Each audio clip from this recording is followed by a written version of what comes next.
I'm Justin. I'm Larry. And this is Carter's Country. Today we're here to talk a little bit about the 22 ARC. Kind of a new caliber on the market. Let's give you a brief little history lesson here, please. Because I keep facts like that in my head for no apparent reason. Originally, Hornady was going to develop this in 2010, and it was going to be called the 22 Coyote, which is terrible news if you're a coyote that they're naming around specifically after you. You know, Almost like you got a bullseye on your back. Literally. Yeah, I never want a caliber named the 22 Larry. I just would not like the road that would lead down. But anyway, they've developed the now called 22 ARC, which is advanced rifle caliber. Initial mindset was we want to come up with the ideal AR platform caliber, something that shoots softer than a 223, but that has some superior performance, especially in distance. And so that was the original goal, and they've accomplished that. With this caliber, it's got a little more velocity than a 223. It's got less velocity than a 22-250, but it also has substantially less recoil, and beyond 500 yards, it outperforms either one. So if you're wanting a virtually zero recoil distance rifle and something that's also just absolutely perfect for distant varmint hunting, the 22 ARC is the place to start. Obviously, this is not an AR platform rifle here in front of us. I've been to rifle school, I know that. That's surprising. Yeah, so I know. That's good news for the sales counter too. Yeah, very good news. A lot less confusion with customers. But yeah, so why don't you kind of talk about this since it's your gun? Kind of tell us what you built and what you're wanting to do with it. So we got kind of excited because we were thinking about an in-house build. Every big manufacturer is coming out with the 22 ARC, so why not put one together and see how it performs. A few weeks ago, y'all did a long distance program for the YouTube channel as well, which turned out really cool. Yeah, that was fun.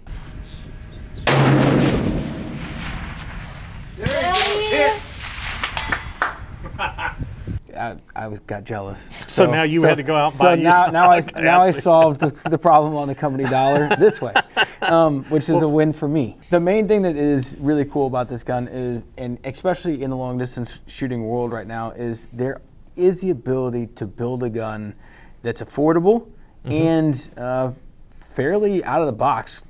No pun intended, really. I mean, that will get you the distances that you think are longer than you ever expected you could shoot. That was my exact experience with my 6.5 PRC. Well, I mean, so this is that crossover for a lot of guys that are already varmint hunters, but this is going to be able to put them into, you know, a long distance position to hunt long distance if you want to hunt long distance, but also just to shoot long distance if that's the name of your game. So what we have here is a Ruger American Gen 2 in their Predator model. Key component is it's got a 22-inch barrel. It'll perform well with the 16-inch barrel. It will still do the things we were talking about better than the 223 or the 22-250. But the 22-inch barrel obviously is gonna bump your velocity a little bit more than the 16. So it really is, to me, the ideal barrel for what you're wanting to accomplish. If distance is really something you just want to absolutely find the maximum that you can push this thing, then the 22-inch barrel is ideal. Another thing I'll say about this rifle, extremely affordable. That's the most amazing part about it. And the Gen 2 Rugers right now have a sterling reputation for accuracy and affordability. Those are pretty important things when you're looking for a gun. Is it accurate and can I afford it? Yeah, I mean, and I think that's the really cool part about what's coming down the pipeline right now with the improved ballistics by everybody's guns, is that it's getting guys out to distances that they never thought they could shoot and putting them into positions where they can actually play in the field a little bit longer. The standard gun that everyone's comparing this gun to is obviously the 22-250. So, I mean, as a kid, one of the coolest hunts we ever did was a prairie dog hunt in New Mexico, and the gun I brought was a 22-250. What a gun! But this is going to be the type of gun that falls into that kind of that category. And with that being said, keep in mind we're not going after. I mean, this gun is not built to go and hunt white-tailed deer in Texas. No, it's not a responsible choice. It's going. It's prairie dogs, coyotes, varmint. All your small game. Small game and steel plates.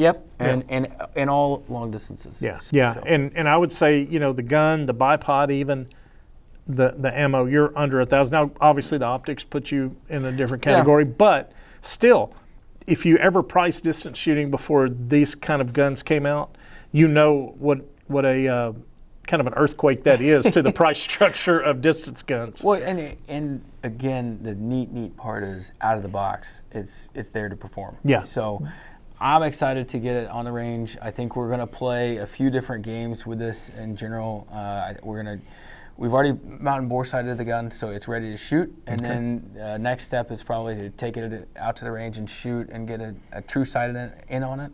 And then we're going to play around with some of the ammos to see what's really shooting the best out of it. And long term, I think the goal is to see how far we can take it out. So stay tuned if you kind of want to see the progression of this.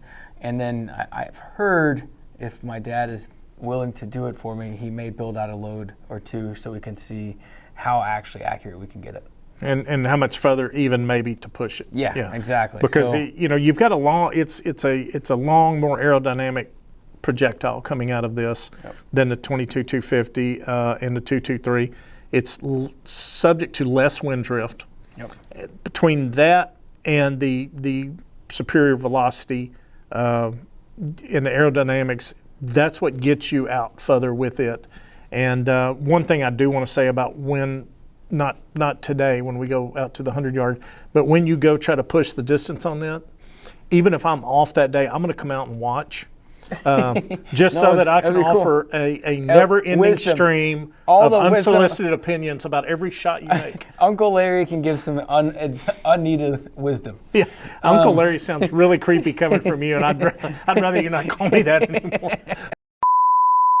We shot it in. It shot really well, initially speaking, and got it where I wanted to. And then we played with some of the ammo. So we tried out every single the 5 different types of Hornady 22 ARC ammo on the market right now. Different grain weights, tips, whatever. Exactly. Just different. Yeah. So just to see what actually the gun liked, and it was kind of hit or miss the whole time, and interesting to watch the progression throughout the whole, process. We went from smallest grain weight to largest grain weight, and it turned out pretty cool. Yeah, people, if they've never done that, I think they're going to be surprised. Most people, especially, just if you're going to the range to get ready for a hunt, you get it dialed in, that's it. And you don't really think about, but, you get out there on a hunt, you're in some small town, you have to buy whatever box they have, and all of a sudden, next thing you know, you find feel like your gun's off. Different ammo goes differently with different rifles. And that's something, we tell customers all the time. If they pay us to sight in a gun, we ask them which ammo that they want to use, and then we let them know. It's sighted in with this ammo. And you could see kind of from the results, it's going to vary. When you change ammos, you're going to change your contact point there. And it's nothing wrong with the gun, the scope, or the ammo. It's just a fact of life. Different ammo is going to perform differently. Well, it's an interesting learning curve just to be self-aware of it. So, you take, in this scenario, we've only got 5 types of ammo on the market, so we don't have much there's very little variance. Talk about, if you get a standard 30-06, how many boxes of different types of 30-06 ammo, 308 ammo are out there? You have to really play around with ammo and budget into your gun purchase a little bit of ammo money just to figure out really what the gun likes. Which one does it like the most? And surprisingly enough, it likes one of them. So you just have to find it. If you're not going to reload or get into that world, the best way to do this is just buy ammo, test it out on the range. So one of the things you'll see in the target, probably on the screen, probably in front of our face because that's the prettiest view. Definitely. I guess I'll start by saying how we actually shot. So you'll see a box. We were aiming for the top left-hand corner of the actual square on the target, and that was the same place we aimed each time. Okay. So that's important to kind of be aware of, is that was the same aim point the entire time. Kind of reference point, okay. That's your reference point or aim point. So the first round that we did was the Hornady V-Match 62 grain, which is the lightest grain weight. It grouped very well, and I was happy to see it initially speaking, but it didn't win the game. So. The 62 grain is kind of, I think that's kind of the go-to grain weight for when this caliber was designed. Kind of like 55 grain for a 5.56 or something. The 62 was kind of what they had in mind for it. So not surprised that it did pretty well. It nailed it. And, initially speaking, it was perfect. I was very happy with that altogether. And then we moved on to the Hornady Super Performance, the 70 grain, and it got a little wompy. Kind of got me a little worried because I thought, well, heck, what are we going to do now? They definitely are changing throughout the whole process. The third round that we went through was actually the same round that we sighted it in with, which was the Hornady Black 75 gram ELD match. Guns here at the store to sight them in, that's kind of one of our go-to suggestions, that and the ELDX in the Hornady line. So, and both of them turned out fairly well. Close, I mean, if you're hunting, for all intents and purposes, they're a group that, I mean, the third grouping was just as good as you could ask for. Yeah, you got to have reasonable expectations. Well, and this grouping, that's a dead prairie dog in my brain. That's the way I would look at it. The next one, maybe not so much, but he's close enough.